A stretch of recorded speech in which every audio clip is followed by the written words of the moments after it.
Hey, Dory Friend here, and before we go into any more competitive analysis, I thought I would just go over a little bit more about the tool that I'm using because I'm getting a lot of questions about it.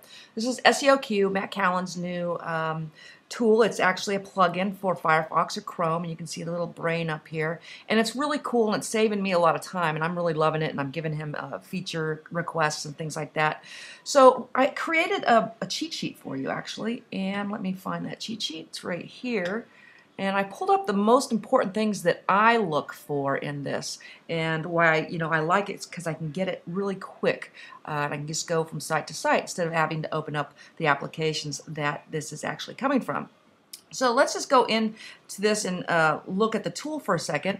And this is their internal scoring system, which I'm kind of getting used to. And it's seeming like in competitive areas, sites need a IQ score of 42 or higher to rank, or maybe in the 30s. And then a lot of the sites linking to them are in the teens, and 20s. So let's just go down the thing. What I'm really looking at is the off-page factors here, because that's what I'm really into into linking. But even if you do your own site, you're going to get a lot of information if you go and look at the on-page factors. But I only concentrate on the off-page factors, and that's what I've put into my cheat sheet right here. So these are the off-page factors that I'm going to pay attention to. And right here it says domain creation date, and I think maybe this because it's Amazon. I don't know why it's not pulling that up, but it usually pulls up the creation date. And I like to see that, especially on sites that I'm competing with, to see how old they are. I've noticed that a lot of sites in competitive niches now are new, after the big bomb happened in 2012. So I find that very interesting. And I know I can certainly beat those. So of course this is an Amazon page, and it has a domain page rank of 8, which is like almost perfect, and a UR page rank of 0, and so that's like, okay, no page rank there. And index pages, well, of course it's an Amazon page, so this is really huge. But normally, if a page or a site only has 30, maybe 100, maybe 300 pages indexed, I know it's totally beatable. And so I like to look at the index pages. Now, I'm looking at Amazon because I'm going into the argan oil market and I'm going to be ranking. So I don't even have to pay attention to this because I'm competing against, apples with apples. I'm going to put my product on Amazon.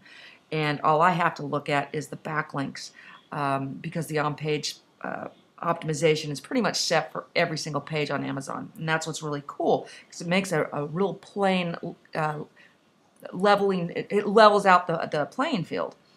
So then I'm going to go down a little bit, and this is the Moz stats, and it's telling me that it has domain authority of 93, of course it's Amazon, and a page authority of 75, and a Moz rank of 5.35.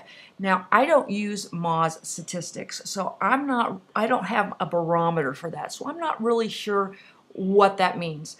I do know that these numbers are pretty high because, I do know that much, but my barometer is not here. But a lot of people's are, so a lot of people will be looking at the Moz stats. I use Majestic SEO pretty much exclusively, and I love Majestic SEO. And here I'm getting the citation flow, the trust flow, external backlinks, referring domains, referring IPs, and referring subnets. Now I have in this cheat sheet, because I'm sure you're going to forget, what each one of these means and what's important. To me, it's the trust flow and referring subnets is what I look at when I am doing my research.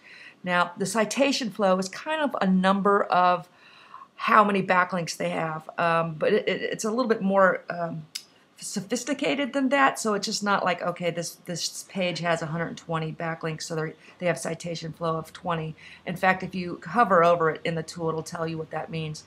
Trust flow, now that's the one I want to look at, because who cares how many backlinks they have? Right now, it's not about backlinks. In fact, less is actually more these days. It's about trust flow or authority. And this is measuring. They have an algorithm that measures this. And so now that I have a barometer of what is good and what is stellar, I know, a trust flow of 10 is totally beatable. I can totally beat that. When you get into the 30s and 40s, that's tough to beat. But a 10, anything less than 20, easy. In the 20s, okay. So I really like seeing that because it's telling me that these links are not that authoritative that they're sending to this page. And the referring domains and referring IPs and referring subnets, they're all kind of about the same thing. Although, this gets kind of tricky for newbies, I know that. Referring domains means that from all these backlinks, this is how many domains are referring to that site. So out of 120 backlinks, they're getting those from 58 domains. So they at least have to have, 2.5 or whatever links on each site. And it's probably not like that. Probably one site has a site-wide link. So it's now, this is why we like to look at referring IPs and referring subnets, because that's going to tell us really if they're different on different hosts.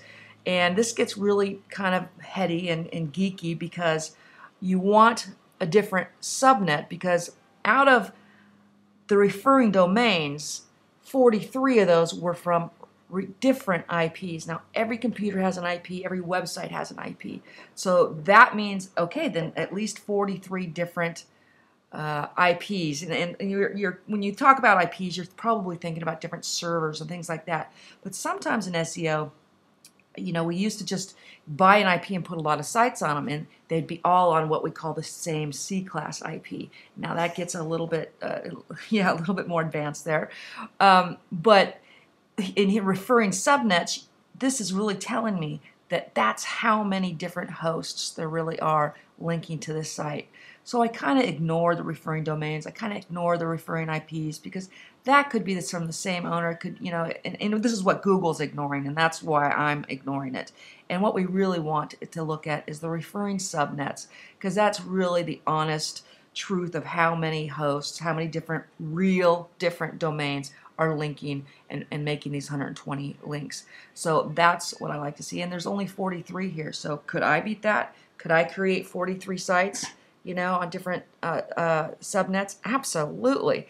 That's what I create personal blog networks for, and we're going to talk a little bit more about that probably in the next video or so. But this is where you really start getting to see the power of a personal blog network or a PBN, because you can totally duplicate this. And I've been showing you the kind of links that have been coming into these type of sites, which have not been really good. And I was just going through Argan Oil, and I'm going to make another video for that, because I'm going to show you, the different pages that are ranking these things. And I'm researching Argan Oil because that's what I'm going into next on my in my Amazon business. So I just left my pages open, and so I can make a video instead of just shuffling it away in my head. I thought I would share this stuff. So this is the video on the metrics and what I look for, and you can download this. I'll put up the link in the email, and that is it. I hope you enjoyed that. Dory Friend out. Bye.